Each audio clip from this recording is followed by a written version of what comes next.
Hello students, let's start our next topic. How many parties should we have? Do you know there are three party system?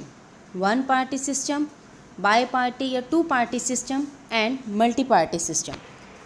In democracy, any group of citizens is free to form a political party. More than 750 parties are registered with the Election Commission of India. लेकिन major role कुछ ही parties play करती है. All these are not serious contenders in the election. So let's see how many major और effective parties are good for a democracy. Yes, first is one party system. In some countries, only one party is allowed to control and run the government. एक ही party होती है जो पूरी country को control करती है. We cannot consider one party system as a good option because this is not a democratic option. और ये पार्टी है कहाँ? इसका एग्जाम्पल है चाइना, जहाँ की कम्युनिस्ट पार्टी है और वहाँ एक ही पार्टी सिस्टम है, दूसरी कोई पार्टी उसके कंपैरिजन में नहीं है. और ये डेमोक्रेसी का इसको अच्छा ऑप्शन इसीलिए नहीं कहेंगे क्योंकि any democratic system must allow at least two parties to compete in elections and provide a fair chance for the competing parties to come to power. क्योंकि डेमोक्रेसी में कम से कम दो पार्टी का होना जरूरी है. So let's start. Second, two-party system. Only the two main parties have a serious chance of winning majority of seats to form a government. और इनमें दो ही मेन पार्टी होती है. इसके एग्जांपल है यूएस और यूके. यूएस में democratic party and Republican party है और यूके में conservative and unionist party and the labour party. दूसरी पार्टी भी होती है छोटी छोटी, बट टू मेन पार्टीज होती हैं जिनमें से किसी एक की गवर्नमेंट बनती है. Yes, third is the multi-party system. More than two parties have a reasonable chance of coming to power either on their own strength or in alliance with others.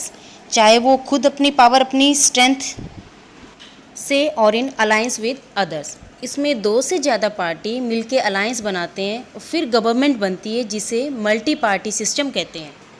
और इसका एग्जांपल है इंडिया. मल्टी पार्टी सिस्टम में coalition government बनती है. जब किसी party को majority नहीं मिलती है तो वो ग्रुप बना लेती है. प्री इलेक्शन ग्रुप जो बनता है उसे अलायंस कहते हैं और जो आफ्टर इलेक्शन ग्रुप बनता है उसको कोलिशन कहते हैं.